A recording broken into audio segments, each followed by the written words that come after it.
नमस्कार विद्यार्थी मित्रांनो, मी स्वप्नील आणि स्वागत आहे तुमचं आपल्या यूट्यूब चॅनलमध्ये, ज्याचं की नाव आहे झेप यशाची. तर या व्हिडिओमध्ये आपण झेड पी फार्मासिस्टचा 2014चा जो काही क्वेश्चन पेपर आहे उस्मानाबाद डिस्ट्रिक्टचा, त्याच्यामध्ये जे फार्माकोलॉजी या विषयाचे क्वेश्चन आहेत ते क्वेश्चन, त्याचा आन्सर आणि डिटेल एक्सप्लेनेशन आपण या व्हिडिओमध्ये बघणार आहोत. तर प्रिव्हियस इयर क्वेश्चन करणं का गरजेचं आहे हे बघण्यासाठी आपल्याला हे बघणं गरजेचं आहे की कुठलीही एक्झाम क्रॅक करायचं म्हटलं तर जो काही स्टडी करायचा मार्ग आहे तो कसा पाहिजे. तर त्याच्यासाठी सर्वात महत्त्वाचं आहे ते म्हणजे सिलेबस. कुठल्याही एक्झामचा सिलेबस जोपर्यंत माहीत होत नाही, माहीत म्हणण्यापेक्षा जोपर्यंत आपला पाठ असत नाही तोपर्यंत आपण एक्झामचे प्रिपरेशन करायला म्हणजे प्रिपरेशन स्टार्ट केली नाही पाहिजे. ह्याचं रिझन असं आहे की जर सिलेबस माहीत नसेल तर कुठल्या पॉईंटचा अभ्यास करायचा किंवा कुठले टॉपिक वाचायचे हे आपल्या लक्षात येणार नाही. मात्र सिलेबस जरी माहीत असेल तरी सिलेबस मोठा असल्यामुळं आपण त्या सिलेबसमधल्या नेमक्या कुठल्या पॉईंटला फोकस करायचं हे ओळखून घेण्यासाठी प्रिव्हियस इयर क्वेश्चन बघणं गरजेचं आहे. प्रिव्हियस इयर क्वेश्चन बघून त्याचं ॲनालिसिस केल्यानंतर आपल्या एक गोष्ट लक्षात येते की कुठल्या टॉपिकवरती क्वेश्चन जास्त विचारले गेलेले आहेत.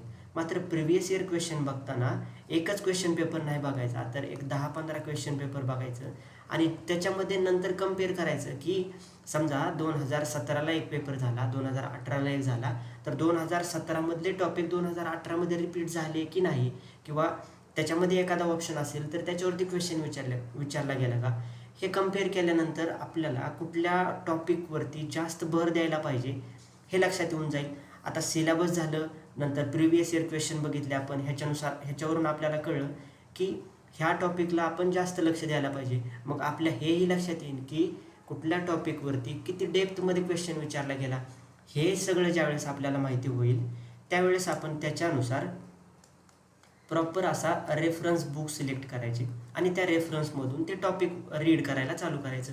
मात्र जरी आपण रीडिंग चालू केली तरी पण आपला स्टडी होतो आहे की नाही, किंवा आपल्याला क्वेश्चन सोडवताना कुठले प्रॉब्लेम येत आहेत, किंवा क्वेश्चन आपल्याला सुटतात का, किंवा त्याच्यामध्ये काही कन्फ्युजन होते का, तर हे बघण्यासाठी रीडिंग झाल्यानंतर क्वेश्चन पेपर सोडवणं गरजेचं आहे.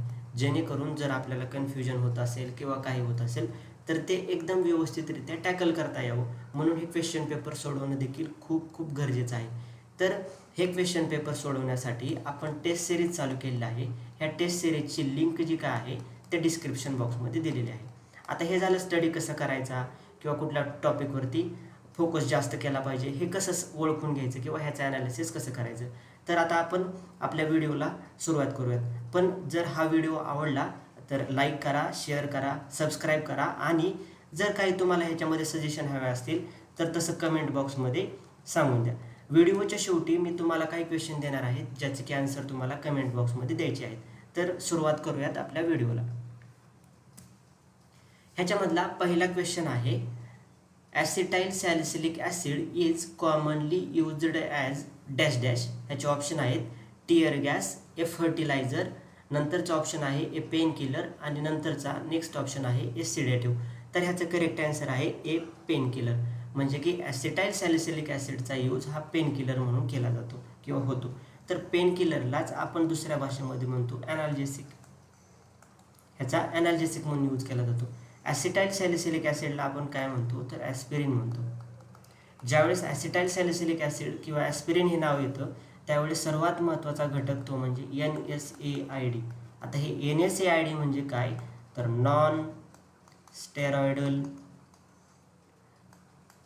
Anti inflammatory. NSAID म्हणजे काय तर non steroidal anti inflammatory drug. आता हे non steroidal anti inflammatory drug म्हणजे काय असतात तर आपल्या बॉडीमध्ये इन्फ्लामेशन होतं. इन्फ्लामेशन कोणामुळे होतं तर त्याच्यासाठी जर महत्त्वाचे घटक जर मोठे बघायचे म्हटलं तर त्याच्यासाठी प्रोस्टॅग्लॅन्डिन, नंतर थ्रोम्बोक्सिन आणि प्रोस्टॅसायक्लिन. तर ह्या घटकांमुळं आपल्या बॉडीमध्ये इन्फ्लामेशन होतं. आता हे इन्फ्लामेशन जर स्टॉप करायचं म्हटलं तर त्याच्या अगेन्स्ट अँटी इन्फ्लामेटरी हे ड्रग यूज केले जातात. आता अँटी इन्फ्लामेटरी ड्रग जे काय आहेत ते अँटी इन्फ्लामेटरी ड्रग त्याचे ॲक्शन कसे दाखवतात ते बघूयात. कुठलाही आता समजा हे जे काही आपण बघितलं की प्रोस्टॅग्लॅन्डिन आहे, नंतर प्रोस्टॅसायक्लिन आहे. ह्याच्या सिंथेसिस कसं होतं, ह्याचं प्रोडक्शन कसं होतं, तर ॲरेचिडोनिक ॲसिड असतं. ॲरेचिडोनिक ॲसिड, ह्या ॲरेचिडोनिक ॲसिडपासून हे प्रोस्टॅग्लॅन्डिन, नंतर हे थ्रोम्बोक्झिन, हे प्रोस्टॅसायक्लिन हे तयार होतं. मात्र ॲरेचिडोनिक ॲसिडपासून हे तयार होण्यासाठी इथं एक एन्झाईम गरजेचं असतं, त्याला म्हटलं जातं सायक्लोऑक्सिजिनेज. सायक्लोऑक्सिजिनेज, ॲरेचिडोनिक ॲसिडपासून सायक्लोऑक्सिजिनेज ह्या एन्झाईमच्या मदतीनं ह्याचं सिंथेसिस होतं. ह्याचं सिंथेसिस झाल्यामुळं काय होतं, तर इन्फ्लामेशन होतं. नंतर काय काय होतं, तर जे काही आपलं पेन आहे, त्या पेनचे जे काही स्टिम्युलेशन आहे, तर ते स्टिम्युलेशन वाढतात. म्हणजे की नॉर्मल स्टिम्युलेशनला देखील पेन व्हायला चालू होतो, हे होतं. नंतर काय काय होतं, तर बॉडी टेम्परेचर वाढतं. बॉडी टेम्परेचर वाढतं कधी, जर हे प्रोस्टॅग्लॅन्डिन असेल, थ्रोम्बोक्झिन असेल, प्रोस्टॅसायक्लिन असेल, ह्याचं ज्यावेळेस प्रोडक्शन होतं, ह्याचं रिलीज होतो त्यावेळेस. मग आपले जे काही ड्रग आहेत non steroidal anti inflammatory drug, तर त्या non steroidal anti inflammatory drug काय करतात, तर ह्या सायक्लोऑक्सिजिनेज नावाचं जे काही एन्झाईम आहे त्या एन्झाईमला ब्लॉक करतात. ह्याला ब्लॉक केल्यामुळं काय होतं, तर ॲरेचिडोनिक ॲसिडपासून हे प्रोस्टॅग्लॅन्डिन वगैरे तयार होत नाहीत. आणि हे तयार होत नाहीत त्याच्यामुळं इन्फ्लामेशन देखील होत नाही. नंतर जे काही पेनचे सेन्सेशन व्हायला म्हणजे जास्त होतात ते होत नाहीत. नंतर बॉडी टेम्परेचर देखील वाढत नाहीत. जर बघायला गेलं तर NSAID जे काय आहेत, म्हणजे non steroidal anti inflammatory drug जे आहेत, ह्याची ॲक्शन कुठली कुठली आहे, तर त्याची ॲक्शन म्हणजे की ह्याच्या अगेन्स्ट हे जे काय रोल आहे ह्याचा, तर ह्याच्या विरोधातच आहे त्याची ॲक्शन. काय काय आहे ते बघूयात आपण. त्याच्यामध्ये पहिली आहे ॲनाल्जेसिक, नंतर आहे दुसरे आहे अँटीपायरेटिक, नंतर आहे अँटी इन्फ्लामेटरी, आणि नंतर आहे अँटी प्लेटलेट ॲग्रिगेटरी. आता ॲनाल्जेसिक ॲक्शन कसे दाखवतात हे, तर जे काही प्रोस्टॅग्लॅन्डिन आहे, हे प्रोस्टॅग्लॅन्डिन हायपर म्हणजे की जे काही पेन जे आहे त्या पेनचे स्टिम्युलेशन वाढवतो. म्हणजे की नॉर्मली एखादा जर समजा काही इंजुरी होते किंवा काय होते, तर त्यावेळेस नॉर्मली जरी पेन होत नसेल, मात्र प्रोस्टॅग्लॅन्डिनचं सिक्रेशन वाढलं की नॉर्मल स्टिम्युलेशनला देखील पेन होतं. म्हणजेच की त्याचं स्टिम्युलेशन एक्सेस व्हायला चालू होतं. तर NSAID काय करतात, हे स्टिम्युलेशन जे आहे ह्या स्टिम्युलेशनला सप्रेस करतात, आणि ह्या स्टिम्युलेशनला सप्रेस केल्यामुळं पेन होत नाही. हे झालं पहिलं मेकॅनिझम. हे NSAID CNS वर देखील काही प्रमाणात ॲक्ट होऊन तिथून देखील ॲनाल्जेसिकची ॲक्शन दाखवतात, म्हणजे की पेन कमी करायची ॲक्शन दाखवतात. आता हे अँटीपायरेटिक ॲक्शन कसं दाखवतात, तर हे प्रोस्टॅग्लॅन्डिन जे काय आहे, ह्या प्रोस्टॅग्लॅन्डिनचा रिलीज झाल्यानंतर काय होतं, तर समजा आपण बघूयात, हे प्रोस्टॅग्लॅन्डिन आहे, ह्या प्रोस्टॅग्लॅन्डिन किंवा TNF अल्फा असेल किंवा इंटरल्युकिन असेल किंवा इंटरल्युकिन, हे जे काय आहेत ह्याला म्हटलं जातं पायरोजन. म्हणजे की असे पॉझिटिव्ह एजंट जे की बॉडीचं टेम्परेचर वाढवतात त्याला म्हटलं जातं पायरोजन. त्याच्यामध्ये काय काय येते, TNF अल्फा, इंटरल्युकिन, प्रोस्टॅग्लॅन्डिन सारखे हे काय पायरोजन म्हणून ॲक्ट करतात. हे पायरोजन म्हणून ॲक्ट केल्यामुळं काय होतं, हे ज्यावेळेस बॉडीमध्ये तयार होतात त्यावेळेस काय होतं, तर PGE2 म्हणजे प्रोस्टॅग्लॅन्डिन E2 नावाचं जे काही हार्मोन आहे किंवा प्रोस्टॅग्लॅन्डिन E2 नावाचं जे काही ऑटोपाइड्स आहे ह्याचं सिंथेसिस व्हायला चालू होतं. आणि हे कुठं होतं तयार, प्रोस्टॅग्लॅन्डिन E2 हे तयार होतं हायपोथॅलॅमसमध्ये. आणि हे हायपोथॅलॅमसमध्ये तयार झाल्यामुळं काय होतं, तर आपल्या बॉडीचं टेम्परेचर वाढायला चालू होतं. हायपोथॅलॅमस जे काही रिजन आहे आपल्या ब्रेनमधलं, ते हायपोथॅलॅमस रिजन हे आपल्या बॉडीचं टेम्परेचर कंट्रोल करतं. मात्र PGE2चं ज्यावेळेस सिंथेसिस होतं हायपोथॅलॅमसमध्ये, त्यावेळेस बॉडी टेम्परेचर वाढतं. मग NSAID जे काही ड्रग आहेत, हे NSAID काय करतात, तर हे जे काही पायरोजन ह्या पायरोजनला ब्लॉक करतात, आणि ह्या पायरोजनला ब्लॉक केल्यामुळे आपल्या बॉडीचं टेम्परेचर कमी व्हायला चालू होतं. हे झालं अँटीपायरेटिक ॲक्शन त्याची कशी होते ते. नंतरची ॲक्शन त्याची आपण बघितलं की अँटी इन्फ्लॅमेटरी ॲक्शन त्याची कशी दाखवतं, तर जे काही सायक्लोऑक्सिजिनेज नावाचं एन्झाईम असतं, आपण सुरुवातीलाच बघितलं, त्या सायक्लोऑक्सिजिनेज नावाचं जे काही एन्झाईम आहे त्या एन्झाईमला ब्लॉक केल्यामुळं ते जे काही प्रोस्टॅग्लॅन्डिन आहे त्याचं सिंथेसिस होत नाही, आणि प्रोस्टॅग्लॅन्डिनचं जर सिंथेसिस झालं नाही तर मग इन्फ्लामेशन होत नाही. हे आपण बघितलं अँटी इन्फ्लामेटरी ॲक्शन. आता नंतरची ॲक्शन होती त्याची अँटी प्लेटलेट ॲग्रिगेटरी ॲक्शन. म्हणजे काय तर नॉर्मली ज्यावेळेस इंजुरी होते त्यावेळेस प्लेटलेटचं ॲग्रिगेशन होतं, प्लेटलेट ॲग्रिगेशन होतं, त्यालाच आपण म्हणतो ब्लड क्लॉट व्हायला चालू होतं. मात्र हे जे काय आहे NSAID ड्रग आहेत हे काय करतात तर अँटी प्लेटलेट म्हणजे की प्लेटलेटचं ॲग्रिगेशन होऊ देत नाहीत, हे ॲक्शन आहे. आता आपण बघितलं की सायक्लोऑक्सिजिनेज नावाच्या एन्झाईमवरती ते ॲक्ट होऊन काय करतं तर अँटी इन्फ्लॅमेटरी ॲक्शन दाखवतं. तर ह्या सायक्लोऑक्सिजिनेज एन्झाईम जे आहे ह्याचे 2 टाईप आहेत. कुठले कुठले? COX-1 आणि COX-2. ह्याच्यामधला सर्वात महत्त्वाचा NSAID जर म्हटलं आपल्यासाठी तर तो आहे ॲस्पिरिन. हा ॲस्पिरिन काय करतो नॉन सिलेक्टिव्हली बाइंड करतो. नॉन सिलेक्टिव्हली म्हणजे कसा तर COX-1लाही करू शकतो आणि COX-2लाही करू शकतो. नॉन सिलेक्टिव्हली बाइंड करतो, आणि नॉन सिलेक्टिव्हली तर करतो पण इरिव्हर्सिबल करतो. इरिव्हर्सिबल म्हणजे कसं तर जर का समजा हे आहे कॉक्स एन्झाईम आणि हा आहे आपला ॲस्पिरिन. जर ॲस्पिरिन ह्या कॉक्स एन्झाईम जे काय आहे त्याला जर एकदा बाइंड झाला म्हणजे की एन्झाईमवरती ॲक्टिव्ह साईट असते, इथे ॲक्टिव्ह साईट असेल कुठलीही, त्या ॲक्टिव्ह साईटवरती सेरिन रेसिड्यू असतो. म्हणजे काय सेरिनचा थोडक्यात मॉलिक्यूल असतो असं आपण म्हणू शकतो. ॲस्पिरिन ज्यावेळेस ह्या सेरिन रेसिड्यूला बाइंड होतो एन्झाईमच्या ॲक्टिव्ह साईटला त्यावेळेस हा इरिव्हर्सिबली बाइंड होतो. म्हणजे की हा जो काही कॉम्प्लेक्स तयार झालेला आहे हा कॉम्प्लेक्स नंतर सेपरेट होऊन हा एन्झाईम नंतर रियूज करता येत नाही. तर हा जो काही याची जी काही जागा आहे ती इथंच ठेवतो, अशीच कॉम्प्लेक्स तसाच राहतो आणि तो इरिव्हर्सिबली म्हणजे नंतर तो रिव्हर्स होत नाही, तो दोन्ही एकमेकांपासून सेपरेट होत नाही. हे झालं ॲस्पिरिनचं आपण बघितलं. आता आणखी महत्त्वाचं म्हणजे आपण बघितलं की प्रोस्टॅग्लॅन्डिन. ह्या प्रोस्टॅग्लॅन्डिनवरती पण क्वेश्चन विचारले गेले आहेत. या बऱ्याच एक्झाममध्ये प्रोस्टॅग्लॅन्डिनवरती क्वेश्चन विचारलेत.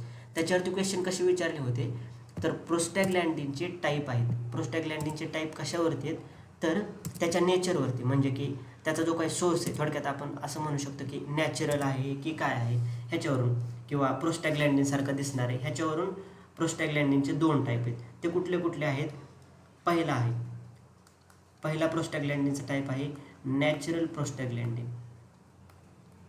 नॅचरल प्रोस्टॅग्लॅन्डिन ह्याच्यामध्ये काय काय आहे तर ह्याच्यामध्ये आहे डायनोप्रोस्टोन, नंतर आहे डायनोप्रोस्ट, नंतर आहे प्रोस्टॅसायक्लिन. हे आहेत नॅचरल प्रोस्टॅग्लॅन्डिन. कुठले कुठले? डायनोप्रोस्टोन, डायनोप्रोस्ट आणि प्रोस्टॅसायक्लिन. आणि एक आहे कुठला?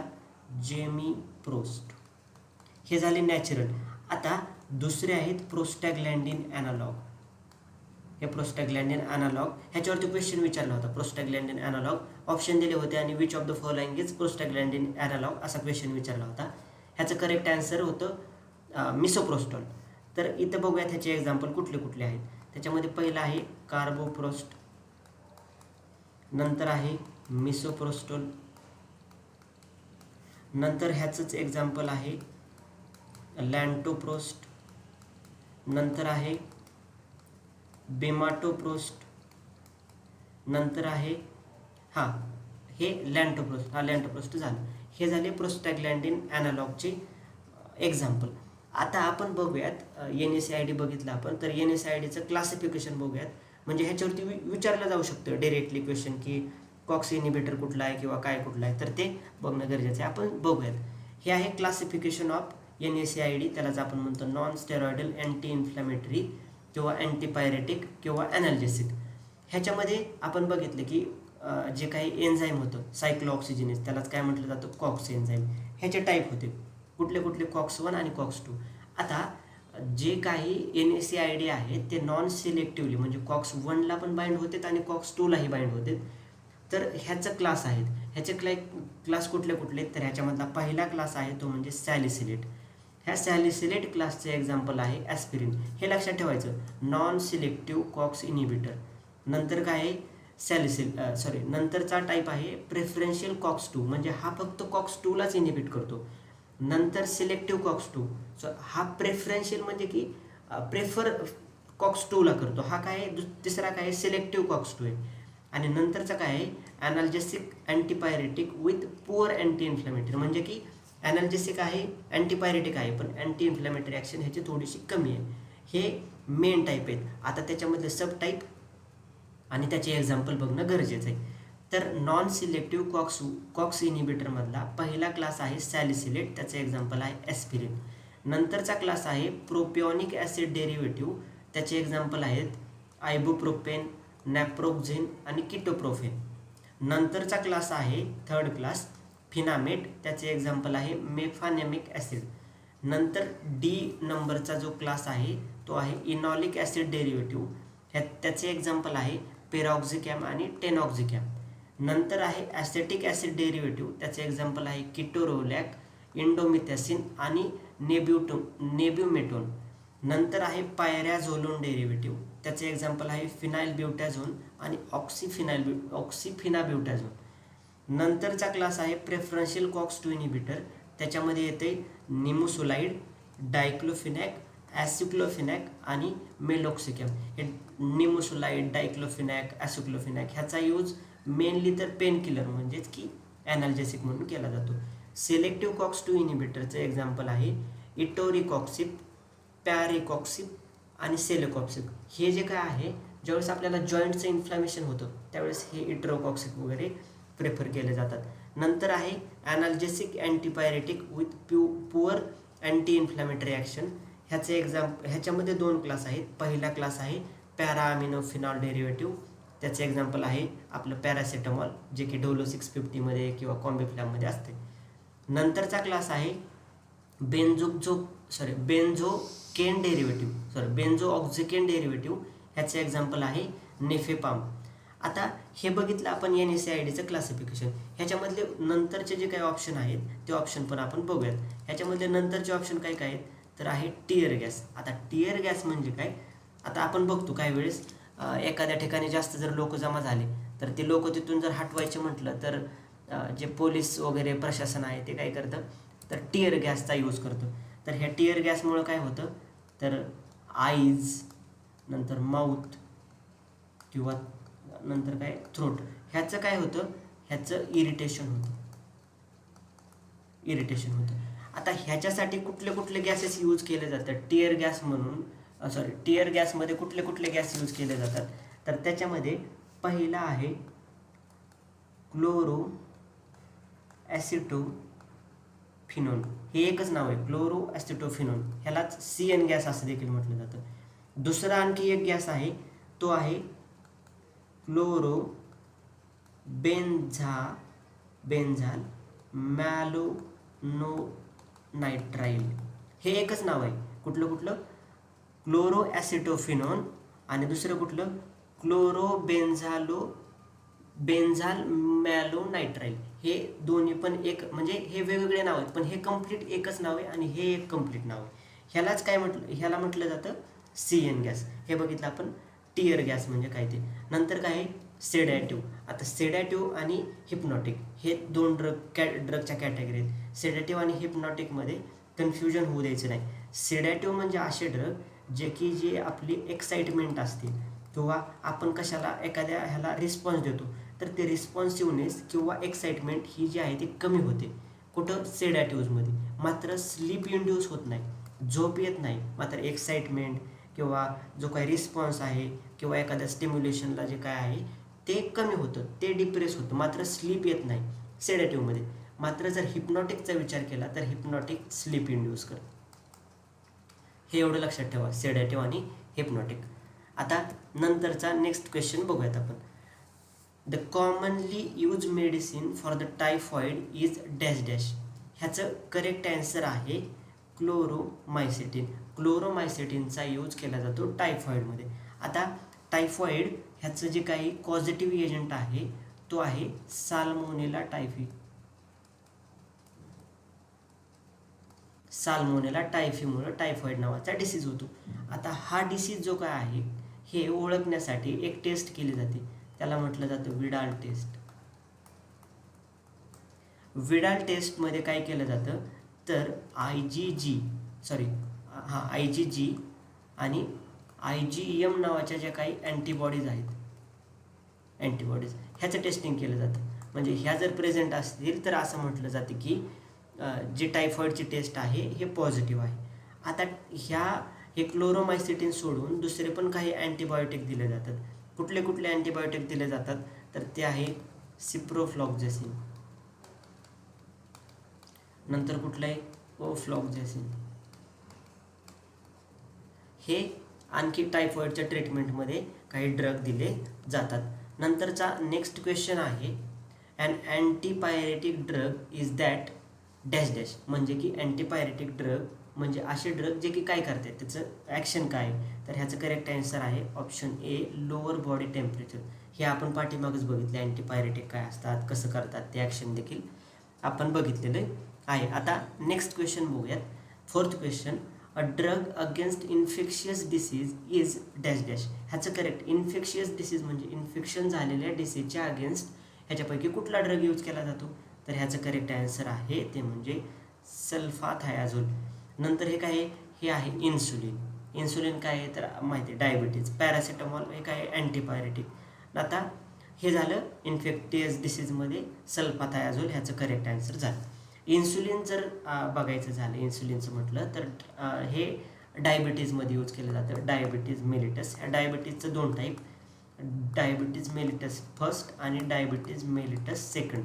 आता ह्याच्यामधला फर्स्ट जो काय आहे हा इन्सुलिन डिपेंडंट असतो. इन्सुलिन डिपेंडंट असतो म्हणजे काय तर ह्याच्यामध्ये इन्सुलिनची लेवल कमी झाल्यामुळं ब्लडमधलं ग्लुकोजची लेवल वाढलेली असते. ह्याला म्हणतो आपण इन्सुलिन डिपेंडंट.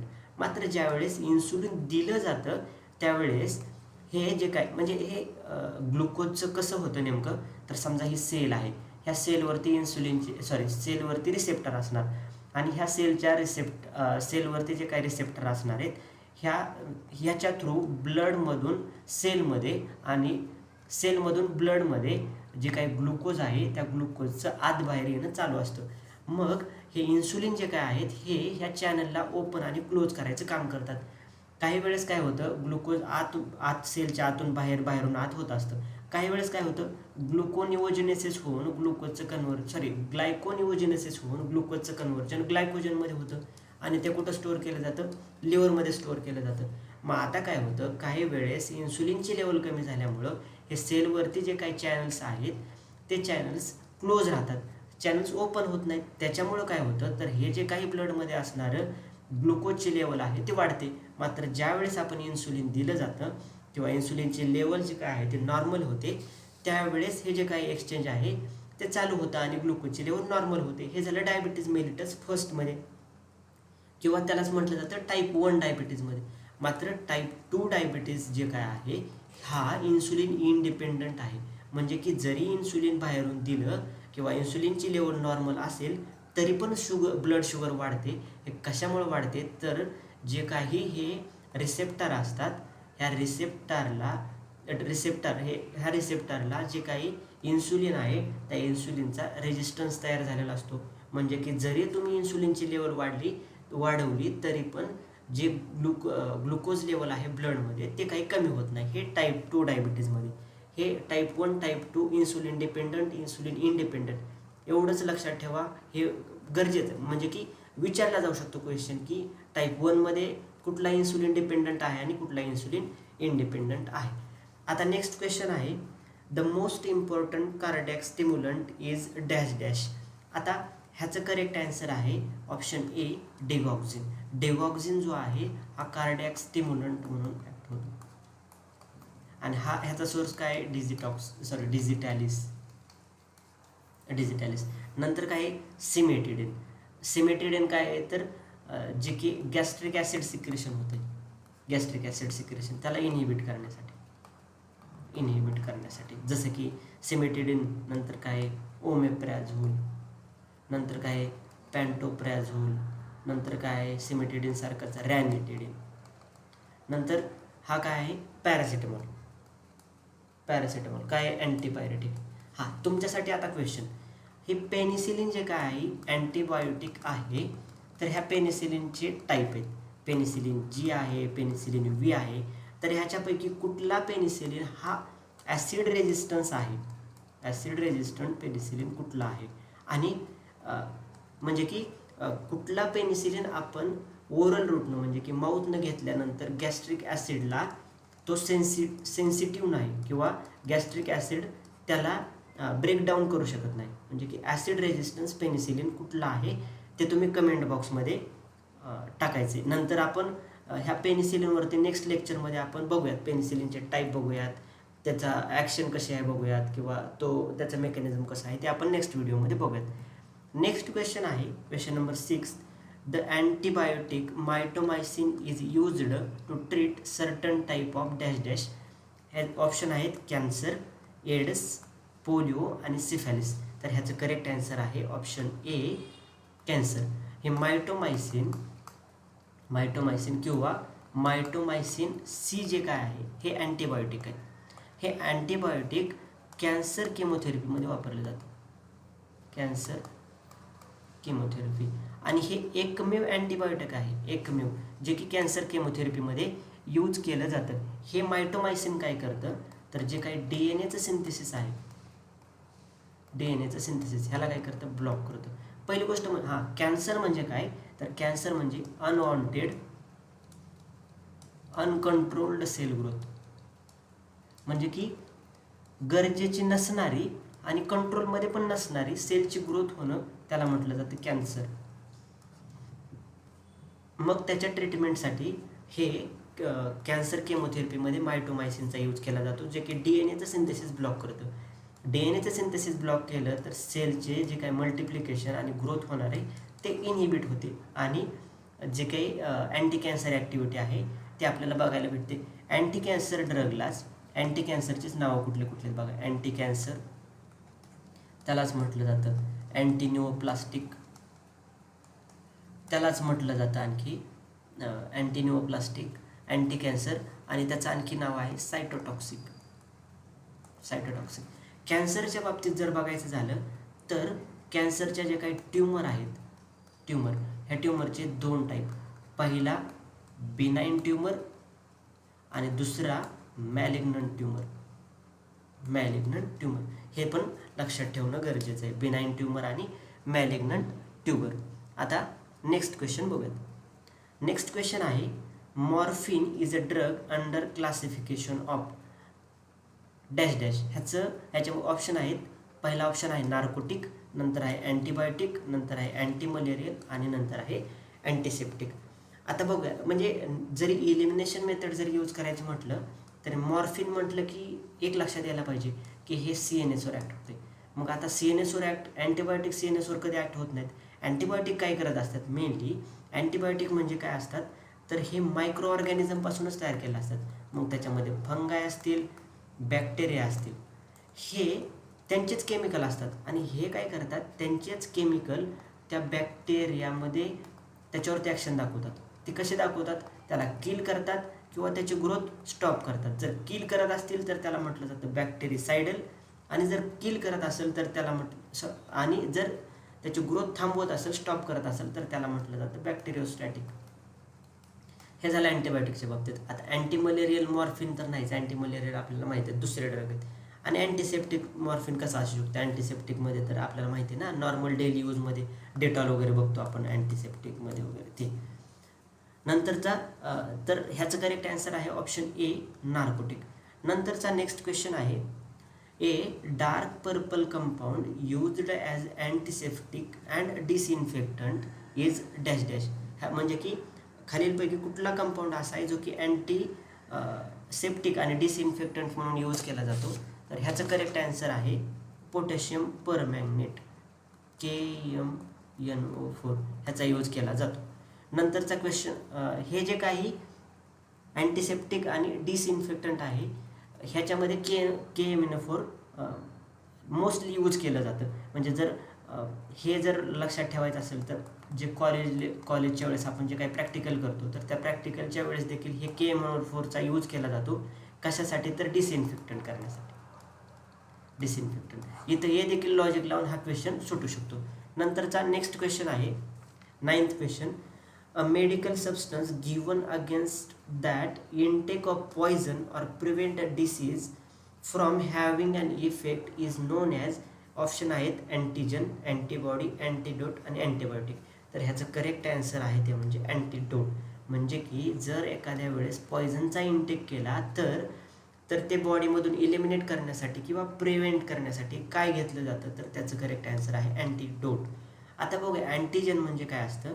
समजा आपलं बॉडी आहे, बॉडीमध्ये कुठलंही व्हायरस असेल, बॅक्टेरिया असतील, ह्याचं जर बॉडीमध्ये इन्फेक्शन झालं म्हणजे आपली बॉडी सोडून कुठलाही फॉरेन पार्टिकल असेल जो की आपल्या बॉडीमध्ये येईल त्याला म्हटलं जातं अँटीजन. अँटीबॉडी म्हणजे काय, तर ज्यावेळेस आपल्याला बॉडीमध्ये एखादा फॉरेन पार्टिकल येतो त्याला म्हटलं जातं अँटीजन. हे अँटीजन बॉडीमध्ये आल्यानंतर आपल्या जे काही WBC आहेत त्याच्या अगेन्स्ट काम करायला चालू करतात. WBC पैकी बी लिम्फोसाईट नावाच्या ज्या काही सेल आहेत, ह्या बी लिम्फोसाईट नावाच्या सेल मल्टिपल व्हायला चालू होतात, ग्रो व्हायला चालू होतात. आणि ह्या मल्टिपल आणि ग्रोथ झाल्यानंतर ह्याच्यापासून तयार होतात प्लाझ्मा सेल. आता ह्या प्लाझ्मा सेल काय करतात, तर ह्या प्लाझ्मा सेल अँटीबॉडी तयार करतात. आणि ह्या अँटीबॉडी ज्या असतात ह्या अँटीजनसाठी स्पेसिफिक असतात. म्हणजे जर ए प्रकारचा अँटीजन असेल तर त्याला ए प्रकारच्या अँटीबॉडी म्हणजे की तशा टाईपच्या त्याला म्हटलं जातं स्पेसिफिक. आणि त्या स्पेसिफिकलाच मोनोक्लोनल अँटीबॉडी असं देखील म्हटलं जातं, मोनोक्लोनल अँटीबॉडी. ह्या अँटीबॉडी कोण तयार करतं, तर प्लाझ्मा सेल. पण ओव्हरऑल जर बोलायचं झालं तर बी लिम्फोसाईट किंवा WBC ह्या अँटीबॉडी तयार करतात. ह्या अँटीबॉडी काय करतात, हे समजा हे आहे अँटीजन आणि हे आहेत अँटीबॉडी. अँटीजन आणि अँटीबॉडी कॉम्प्लेक्स तयार होतो. हा कॉम्प्लेक्स न्यूट्रल तयार होतो. काही वेळेस काय होतं, न्यूट्रल कॉम्प्लेक्स नसेल तरी पण तो कॉम्प्लेक्स तयार झालेला आहे त्याचं फॅगोसायटोसिस होतं आणि तो आपल्या बॉडीमधून बाहेर काढून टाकला जातो. आता अँटीडोट म्हणजे काय, तर एखादं पॉयझन आहे तर ते पॉयझन घेतल्यानंतर बॉडीमधून बाहेर काढण्यासाठी जे काही कुठले ड्रग दिले जातात किंवा कुठले सबस्टन्स दिले जातात त्याला अँटीडोट असं म्हटलं जातं. अँटीडोट काही वेळेस ॲक्शन कशी दाखवतात, म्हणजे की बॉडीमध्ये घेतल्यानंतर काय होतं, हे समजा आहे आपण काहीतरी पॉयझन घेतलं, ते पॉयझनला बॉडीमधून काढण्यासाठी काही अँटीडोट असे काम करतात की ओमिटिंग होतं आणि ते ओमिटिंग झाल्यामुळं ते जे काही घेतलेलं पॉयझन आहे ते बॉडीमधून बाहेर टाकलं जातं. काही वेळेस काय होतं, जे अँटीडोट आहेत समजा पॉयझन आहे, हे पॉयझन आपल्या बॉडीमध्ये कशावर तरी ॲक्ट होईल. समजा आता एखादं पॉयझन घेतलं तर काही पॉयझन जे आहेत ते आपल्या हिमोग्लोबिनला ब्लॉक करतात आणि हिमोग्लोबिनला ब्लॉक केल्यामुळं काय होतं, जे ऑक्सिजन कॅरिंग कॅपॅसिटी आहे हिमोग्लोबिनची ती ब्लॉक होते आणि ऑक्सिजन जर सेलला किंवा टिश्यूला पुरलं नाही तर आपल्या काय सेल डेथ व्हायला चालू होतात.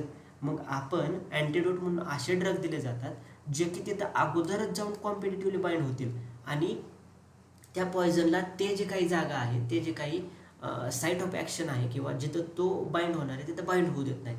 कॉम्पिटिटिव्हली त्याच्या अगेन्स्ट तिथं जाऊन बाइंड होतात किंवा काय करतात, तर तो जो काही पॉयझन आहे त्याच्यासोबत कॉम्प्लेक्स तयार करतात आणि तो कॉम्प्लेक्स तयार करून त्याला बॉडीमधून बाहेर काढून टाकतात. हे झालं अँटीडोट कसे ॲक्शन दाखवतात. नेक्स्ट व्हिडिओमध्ये आपण बघूयात की कुठल्या पॉयझनसाठी कुठला अँटीडोट यूज केला जातो. तर आता इथं थांबूयात आपण. नेक्स्ट व्हिडिओमध्ये हे फार्मास्युटिक्स वगैरे जे काही क्वेश्चन आहेत ते आपण बघूयात.